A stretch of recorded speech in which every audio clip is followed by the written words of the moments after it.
এখন যাচ্ছি হচ্ছে কোথায়, তো এখন ঠান্ডা তো জমিয়েই পড়ে গেছে আমাদের কলকাতাতে। তো চলো এখন যাওয়া যাক, ঠিক আছে? তো দেখি কি নিই, তো চিকেন নেব। আর আজকেও কিন্তু আমাদের বাড়িতে হচ্ছে ফিশ, হ্যাঁ ফ্রেন্ড। তো সেই জন্যই আর কি যাচ্ছি। তো চলো, সাথে দাদা আছে, আমি আছি, আরও অনেকেই আছে। তো আমাদের পর্ব পড়েছে যে বাজারঘাট করার, তো ওই জন্য বাজারঘাট করতে চলে যাচ্ছি। তো চলো যাওয়া যাক, চিকেনের দোকানে গিয়ে দেখা হচ্ছে। দোকানে চলে এসেছি, তো মাংস নিয়ে নিই। এখানে 2-3 কিলো মতো মাংস নিতে হবে, তো সেগুলো আমরা নিয়ে নিই। নেওয়ার পরে তারপর এখান থেকে আমরা আরও কিছু বাজার আছে এরকম, ওখানে দেখো আদা রসুন নেওয়ার আছে, আদা রসুন নেবো আর পেঁয়াজ নিলাম আমরা, আদা রসুন। তো তারপরে আবার এই যে বাজার কমপ্লিট, বাড়ির দিকে চলে যাচ্ছি। দেখো বাজার কিন্তু অল ডান। তো চলো যাওয়া যাক, তারপর তোমাদের সঙ্গে গিয়ে দেখা হচ্ছে। তারপরে বাজার করতে করতে পেয়ে গেল তো আমাদের খিদে। তো এখানে চলে এলাম একটু খাস্তা কচুরি আর সিঙ্গারা খাওয়ার জন্য। তো এখানে দেখো গরম গরম সিঙ্গারা কিন্তু দেখে লোভ না সামলাতে পেরে দাদার আমি কিন্তু চলে এসেছি। তো হাতে চলেই এসছে দেখো গরম কচুরি। আর তারপরেই পাশেই একটা ছোট্ট দোকান ছিল, সেখান থেকে একটা বৌদির জন্য একটা মঙ্গলসূত্র আর একটু গাডার কিন্তু একটা নিয়ে নিলাম। তো দেখো ছাদে এসেই দেখছি বক্স কিন্তু ফিট করা আমাদের কমপ্লিট। তারপরে কিন্তু গ্যাসও এখানে জ্বালিয়ে দেওয়া হয়ে গেছে, তারপরে কড়াই বসানো হয়ে গেছে, আর গান কিন্তু দারুণ জোরে বাজছিল।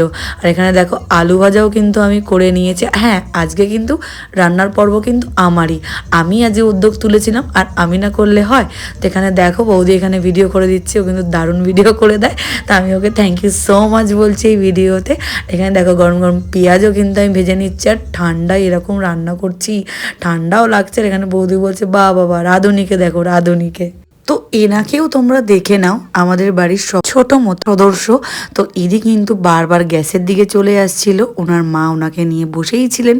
তো দেখো আমি কিন্তু অনেক মনোযোগ দিয়ে রান্না করছি, ফিস্টে রান্না বলে কথা, ভালো না হলে হয়?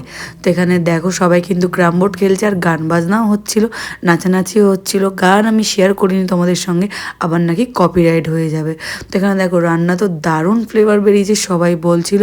আর গরম মশলা দিয়ে কিন্তু আমি নামিয়েও নিলাম চিকেনটা, দারুণ কিন্তু হয়েছে, কালারটাও কিন্তু অসাম এসছে। তো দেখো এখানে ভাতও বসিয়ে দেওয়া হয়ে গেল, তো গরম গরম ভাতও নামানো হয়ে গেল। তো এখানে গ্যাসও বন্ধ। তো দেখো আমি ফাইনালি তো রান্না বান্না করে তো উঠেই পড়লাম, তার সবাই বসে আছে আর হাসছে, আর আমি বলছি তোরা তো কিছুই করলি না, আমি সব করলাম। তো দেখো খাওয়া দাওয়া তো এবার শুরু হয়ে যাবে, কারণ ঠান্ডা তো বেশি আর রাত করবো না, প্রায় রাত হয়েই গেছিলো, প্রায় 1টা বেজেই গেছিলো। তো সেই জন্য আমি ভাবলাম যে না, খাওয়া দাওয়াটা কমপ্লিট করি, তারপরে নয় আমরা বসবো। তো তারপরে দেখো আমি একে একে কিন্তু সবার পাতে পাতে কিন্তু ভালো করে খাবার দিয়ে দিচ্ছি, যে সব কিছু কিন্তু ঠিকঠাক করে নিতে। ফিস্ট বলে কথা, সবাই যখন সেম টাকা দিয়েছে সবাই কিন্তু পেট ভরেই খেতে হবে। তো এখানে দেখো আমি কিন্তু সবাইকেই খুব ভালো করেই দিয়ে দিচ্ছি, আর সাথে কিন্তু আমিও থালা সাজিয়ে নিয়ে নিয়েছি। আর এখানে বাবাকে জিজ্ঞাসা করছি কেমন হয়েছে, সবাই কিন্তু বলছে দারুণ A+। তো মাকে এখানে জিজ্ঞাসা করছি, মাও বলছে কিন্তু দারুণ। আর এখানে কুট্টুসকে দেখে নিলে, ও কিন্তু কার্টুন দেখতে ব্যস্ত, ও কিন্তু এখনোই জানে না যে এখন কিন্তু আমরা খেতে বসেছি, না হলে এখানে কিন্তু হামলে পড়বে। তো এখানে দেখো সবার খাওয়া দাওয়া তো কমপ্লিট হয়ে গেল, আমার একটু লেটে।